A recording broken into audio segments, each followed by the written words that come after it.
calling again. What do you got? We were trying to change something. Skateboarding is a way of learning how to redefine the world around you. The owners of this country don't care about the poor and young. Now, baby, push me! Push me again now. What's up, everybody? It's Kasper, Screaming at a Wall podcast. You made it back. Thank you so much. I really appreciate that. I'm going to be flying Han Solo on this one. I got to interview Nic Rivera, who just dropped a part for Pocket Pistols, and you can check it out at confusionmagazine.com. There's a link there, or there's something there. If you look like 360 somewhere, there'll be like a link, and you can go check it out. The part is called No Future, which has a punk rock element to it. I really enjoyed talking to Nic.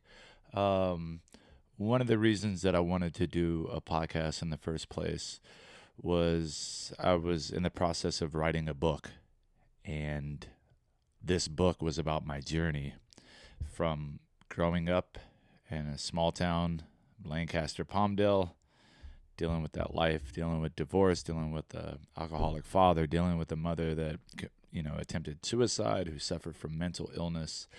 And I'm going to get a little serious, but it's really important for me to share stories, and more specifically, stories of triumph and adversity, people that have been face down in the gutter, and yet they found the courage and the ability, the strength to be able to rise up and move forward. And I get chills talking about it because that's basically been my life. Someone that was involved with gangs at one point, who got incarcerated, that did 5 years, who thought I thought I was going to be locked up for the rest of my life. Being around other people that are, basically doing life. I have family members, friends, some people that will never see daylight again, who will never get to see the streets again. And I made a promise to myself when I was incarcerated that I would never go back. And one of the main reasons that I decided that was because I was surrounded by lifers who would never, ever get that chance ever again. And I befriended these guys, and I became really good friends with a few guys that would just give any opportunity they could. They would sacrifice anything they could to be able to get out and be successful at staying out. I told myself it would be like slapping them in the face if I were to go back with my measly 5 years that I did. And I was able to take myself from someone who was an ex-felon to writing for a music magazine, to being a mentor, to being a staff photographer at one point for a skate magazine, owning my own skate shop, going to film school, working on films, and it's been quite a journey. I'm a father to an amazing 9-year-old girl. Well, she's going to be 9 this month. And I think all these things are really important to be able to, share other people's experiences of where they've been. And I'm dedicated to this. And I'm dedicated to bringing you stories from other people that can hopefully inspire you. So I just want to say thank you. And if you haven't subscribed already, you're new to the channel, make sure you subscribe, because it definitely will help to be able to keep pushing this forward. And I'm going to go ahead and turn it on over to our interview with Nic Rivera. Take it away. To no one. I'm talking to no one right now. Take it away, no one. Nicholas Rivera, thank you so much for being on Screaming at a Wall podcast. Hi. Hi. How's it going? Things are good. I can't complain. You can't complain about anything. Well, skateboarding is in the Olympics. Yeah. Good for the sport, but that's going to kill mom and pop shops everywhere. Yeah. Don't you think they're already pretty much dead? Just like print? Yeah, just like print.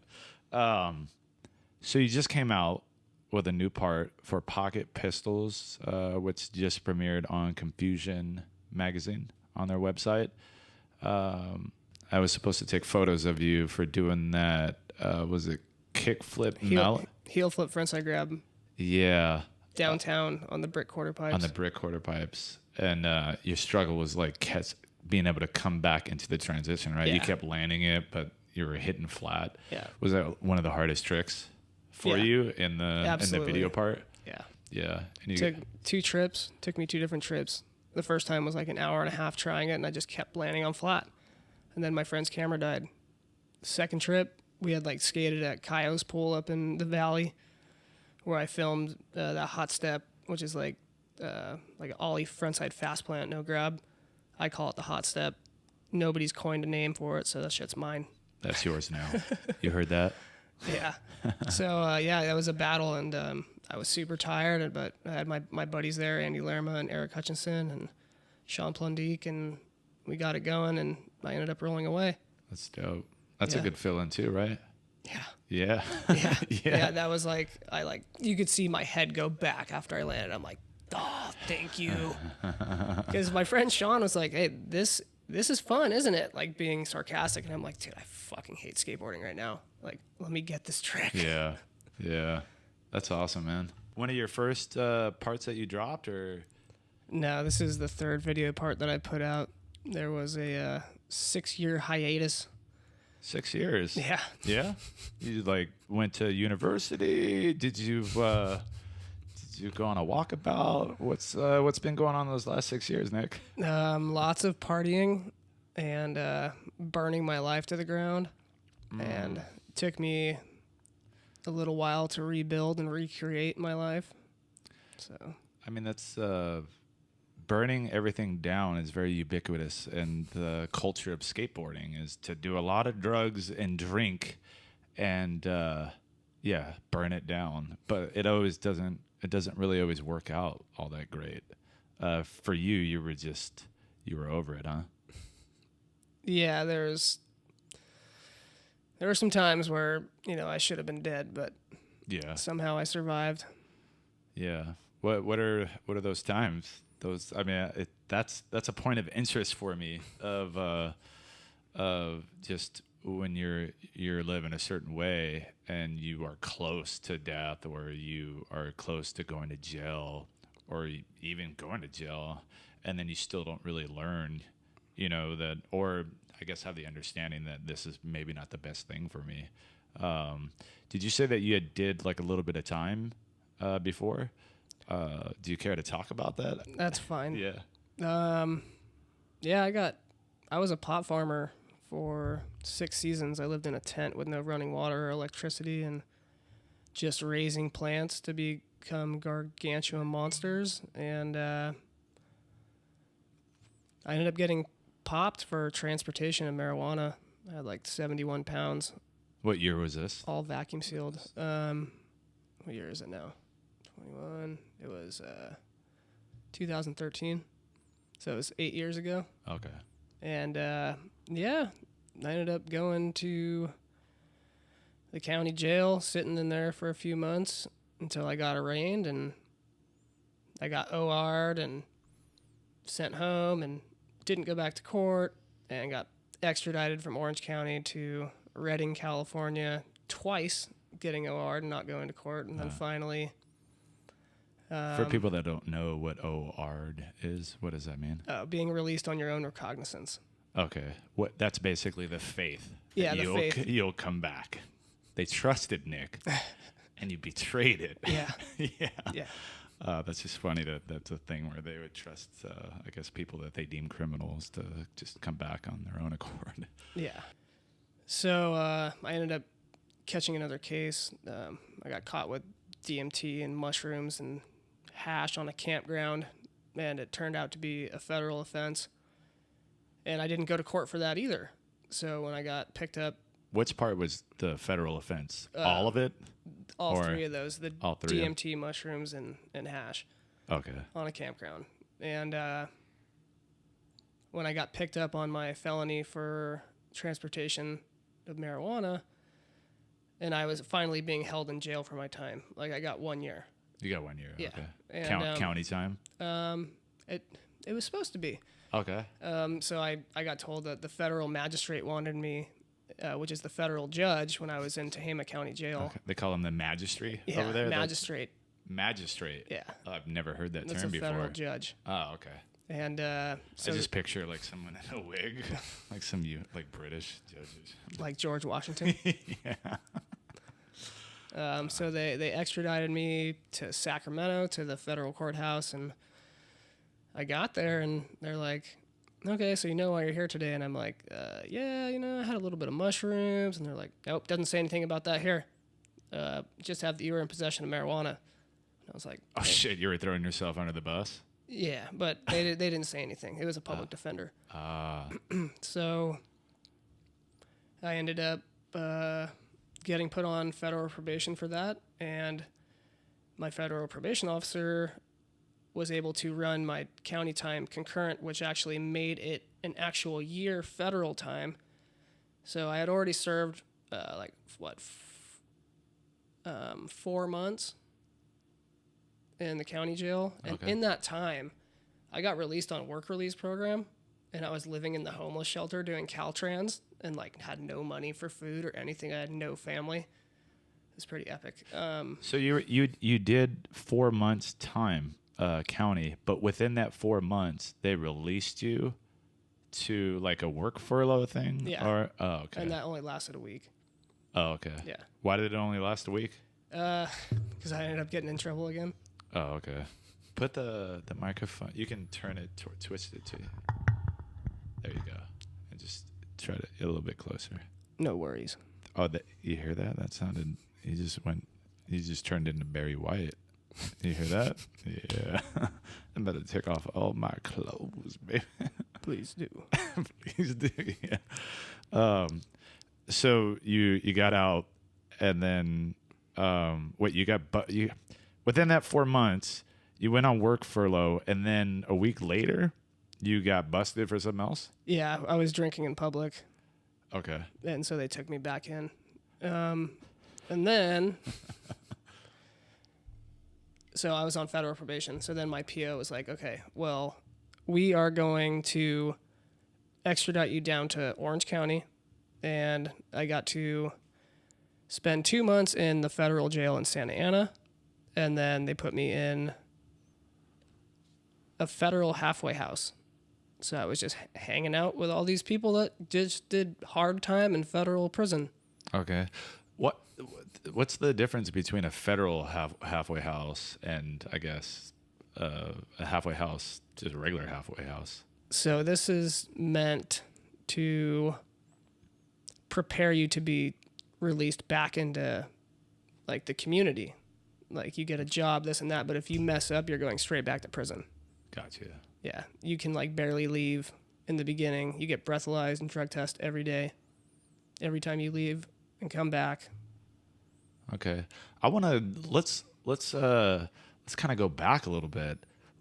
How did Nic end up adopting this type of lifestyle? Where did you start off from? Where were you born? Where did you grow up? What was your household like? Because I think these are important questions to ask.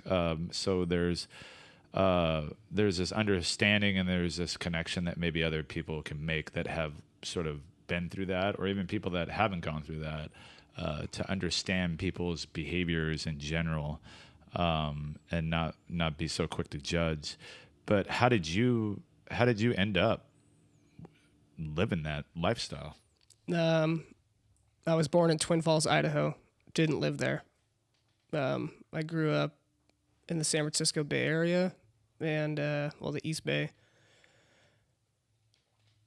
The only memories I have of my dad really are him beating up my mom and stuff. So they weren't together anymore. And basically my mom raised me and my sister by herself, and she was at work a lot of the time. She was drunk most of the time. So I was, running the streets. I remember 10 years old, I had rollerblades. This is before I started skating, maybe 9. And I was skating down to the local shopping center, stealing fucking candy, just packing them into my fucking rollerblades and going out with them. And I was hanging out down by the creek with all these 20-year-old guys, like probably late 20s, and they're sucking on nos balloons and smoking weed and drinking, and they nicknamed me Spliff. And I was like this little ass kid. I wasn't even like 10 yet. Maybe I was. I don't know. You're like, Spliff, I like that name. I had no idea what it meant. No idea. Why did they call you Spliff? Is that like a... I have no idea. You still don't know. What? So you're basically just hanging around with the wrong people right off the bat. Yeah. Yeah. Coming from a broken home, I mean, that's typically like the outcome is like you end up hanging out with other people from broken homes.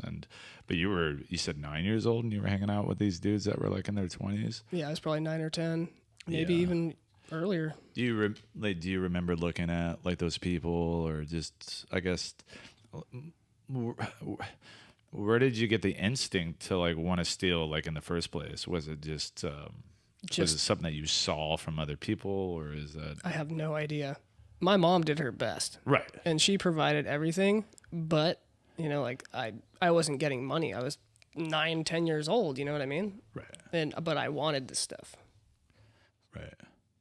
I wanted this stuff and I had to have it, and now it's in your rollerblade. Did you have like extra big rollerblades? No, just like really like fit them in there. And did that give you do you remember it giving you a rush? It probably did. Yeah. And that's probably why I continue that. So you started, I guess, like from a young age, thinking that it was okay to steal, right? Like, well, not okay. Like, you don't really think about it, whether it's right or wrong. It's just something that you do. So you're already kickstarting this process in your life where you're stealing. You're 9 years old. What happens from there after you start stealing? Did you get into skateboarding yet? So I remember I got caught one time stealing when I was young, and I got caught stealing Pokemon cards. I loved video games. Yeah. But shortly after that, when I was 11, I got my first skateboard, and then 6th grade came around, and I found weed. Yeah. And I had arrived. You had arrived. Yep. The ground score was well on his way. Yeah. Yeah. How was that experience? First smoking weed. It was cool. I got drunk for my first time probably when I was 10. I had like an older friend. She was 14 and drank a lot of gin and juice. And I was laying in bed and my mom came in my room. She's like, "Are you drunk?" And I'm like, "No." And I got up to turn the light off and I just fell into the door. The next morning I was just puking my brains out on the ground in the bathroom. Yeah. What was your mom's reaction to that? What happened with you? She didn't punish me because I was rebellious. I would just say, "Yeah, you're going to ground me." I'd walk out of the front door. Yeah. Like at that point, I was a little shit. Yeah. I mean, I think that's a tendency for I guess male kids without a father, is to sort of rebel that way. And then there's not really a male figure to sort of reinforce, I guess, you know what I mean, discipline. At that point, had you thought about like your dad, like not having him around? So, I mean, yeah, I had thoughts of him, but if I fast forward a little bit to 7th grade and I got expelled from school with a weed pipe, and I got sent to continuation, and the only friend that I had used to steal crank from his dad. So I'm in 7th grade and I'm smoking crank off of fucking tinfoil. And I ended up getting in trouble and getting put on probation. And I had drug testing. I had to go to meetings, and somehow my dad popped back up at our house, and I was like, "Yes, there's my dad." And I was like, "Do you want to go to a meeting with me?" Because my mom told me he was a drug addict. And so he went to a meeting with me, and he like spoke all profound, and I'm like, "Yeah, that's my dad." And then my mom told him if he wants to be back in my life that he needed to go to a program. And he went to a program, and I think that we moved to Southern California. I don't think it was like right at that point, but it was pretty close in that time frame. Yeah. So you guys all went as a family? You moved to Southern California? No. Oh, you just... No, my mom told my dad to go to treatment, to drug treatment. And then we left. And then you just left. Yeah. Was that because was he trying to get away from him, or? Potentially. Yeah. But I don't necessarily know if like that is exactly how that went down, because I don't know what was behind my mom's motives or moving. But yeah. Do you think that made you kind of dive deeper into just not giving a shit about anything, like having them around for a little bit and then just being disconnected? No, I just wanted to be accepted. Yeah. So I always gravitated towards people that were partying and doing drugs and selling drugs. And You moved down to Southern California. Where at in Southern California? Orange County. Orange County, the Orange Curtain, the big Yep. OC. What was the differences between there and coming down here? The weather, Yeah. the women. Yeah. What about the skaters or just people in general? Do you Well, generally, like with skateboarding, I've always been a lone wolf. I have people that, I'll call every once in a while to skate with or something, but generally I usually just roll by myself.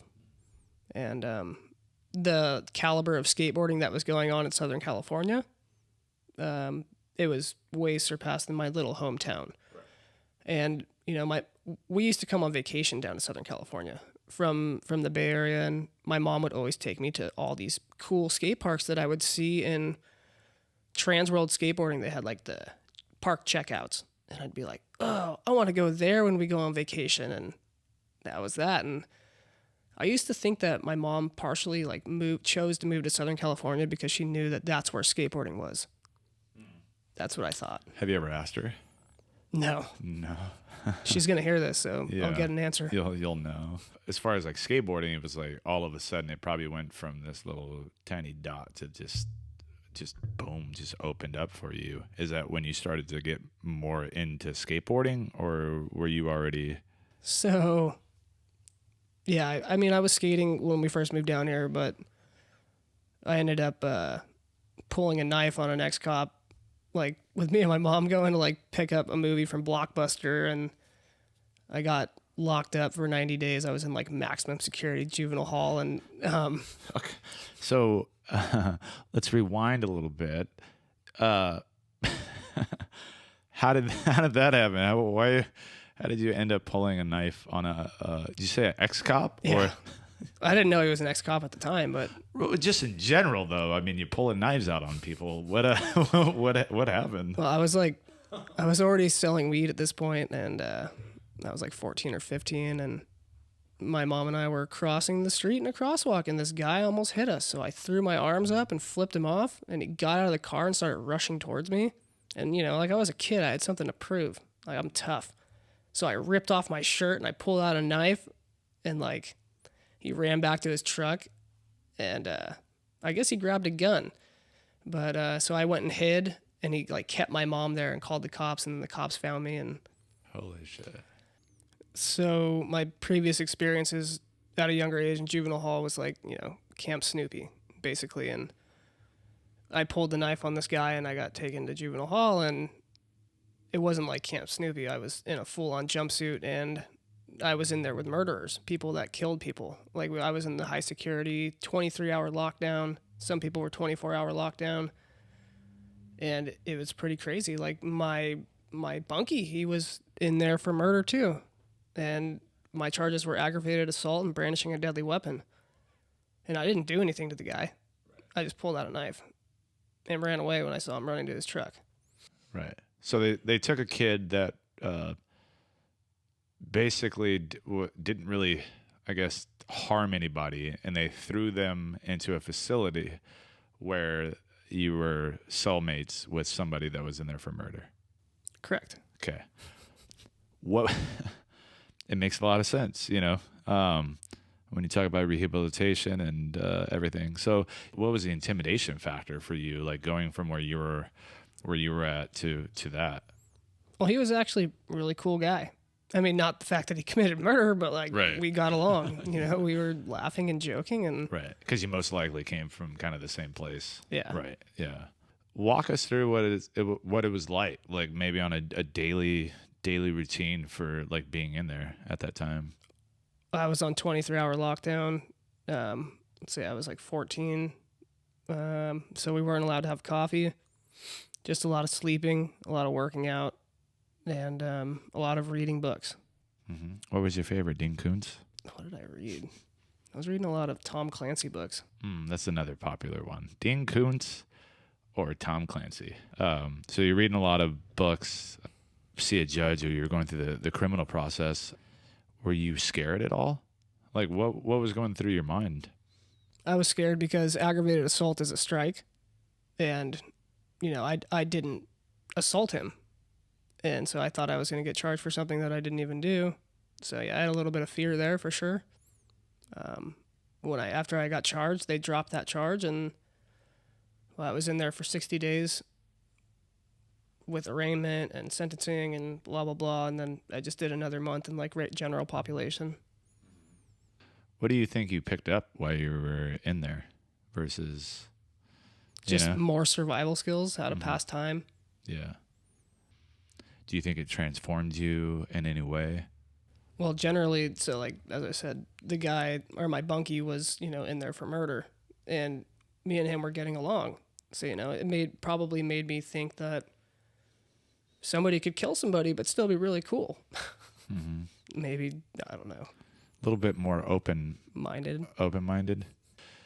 Well, I think just in general are not very open or receptive to people outside of their bubble of reality. And I think that's one of the things that being incarcerated, I think for me as well, I mean, also on top of like how I grew up, but you're around all these different people that have done horrific things to people, yet you get to know them outside of that act, and you get to connect with them, and then you see that they're really just a human being like you with faults. Mm-hmm. And what else as far as like, I guess criminal aspects or how you viewed yourself, did you have any introspection at that time, or were you just kind of going through the motions? I was basically just going through the motions. Right. Trying to, get out of there. Did you think you weren't going to get out? I thought I was going to get a strike for sure. Yeah.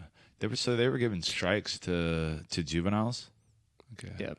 I mean, I ended up getting a strike too, but I had gotten charged as an adult. So, I mean, and you probably would have went to YA. Yeah.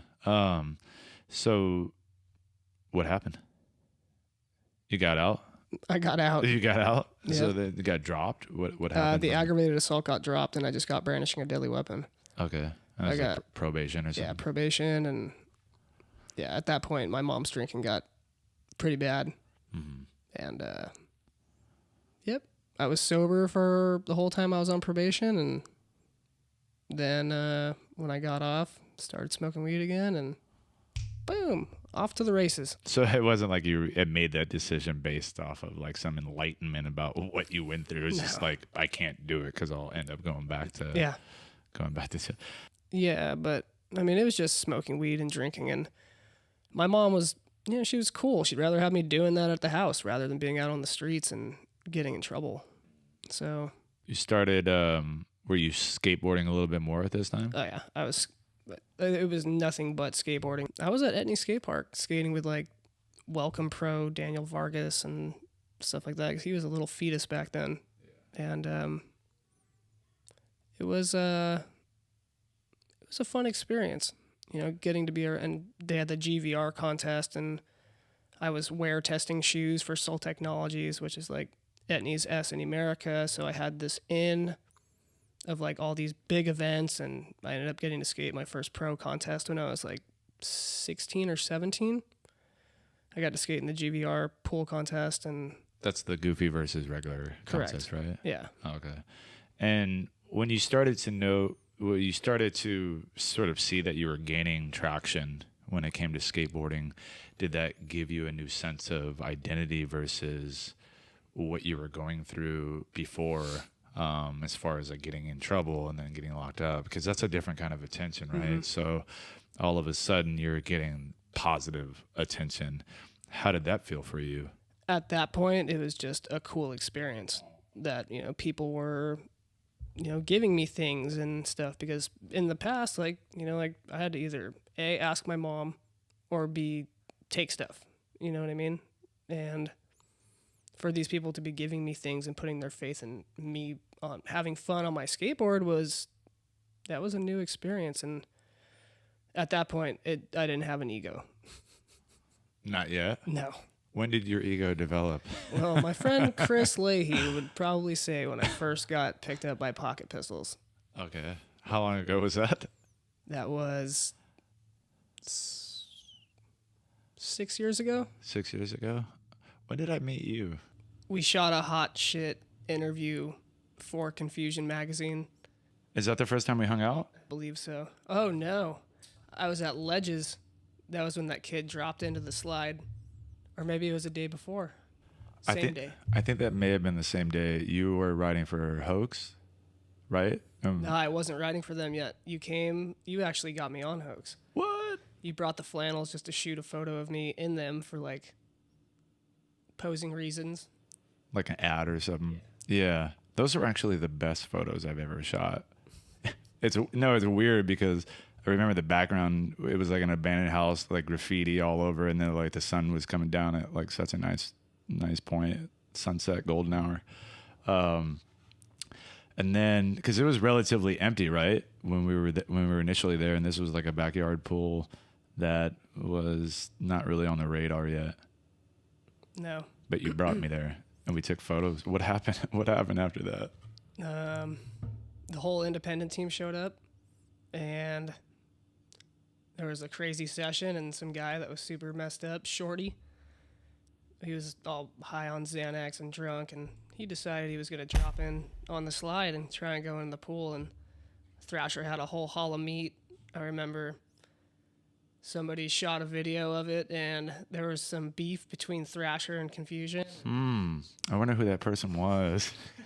That was actually my first introduction to skate politics and the way that it sort of operates. Because there was a ton of people there. Everybody was recording. I remember recording, and I was like right by him when it was going on. I was like, "What the fuck is this guy really going up to the slide?" I already sort of saw the potential of what was going to happen, and he went up, slid down. I remember I was like, man, this is fucking golden. And I was like, just had started like helping like Confusion out with like social media. I was like, oh, this is gonna be great. And I rushed back home, posted it, and then a couple hours later, I think it was like 1 or 2, I won't say the person's name, that texted me. It was like, dude, you got to take that down. And I was like, what? Why do I have to take that down? What's going on? And there was all this like politics thing going on because it was Thrasher, and they wanted to like post it up. But that was my first introduction to the whole like skate politics thing. How has it been for you going through the process of being a skateboarder and wanting to get established as a skateboarder and having to deal with, I guess there's a sort of dichotomy in skateboarding. You have underground skaters that don't really care about exposure or anything like that. And then you have skaters that are just, trying to be seen and trying to get to that place to get, sponsors. And how has your journey been with that? Back in 2009, I was just skating a lot, and people were noticing me at contests and stuff, and I ended up getting flown to like contests and such, and then I decided I was going to grow weed. And I left you on a cliffhanger. Just call me Sylvester Stallone in the movie Cliffhanger, which you may or may not have seen. Anyway, Nic's story it's pretty amazing. You can look forward to his part 2 that'll be dropping next Monday. In between this time, we'll be posting up some more stuff. And if you haven't checked out our other videos, make sure you check them out. If you haven't checked them out thus far, they're free. You don't have to pay anything for them. You just click on them, and you'll get some content that you may or may not like. But you know what? It was free, so it's okay. If you haven't subscribed already, make sure you click that button, that There's a button somewhere, I don't know. And also go to Anchor FM / Screaming At a Wall podcast, where you can find all the platforms that we're on. We're basically on all of them.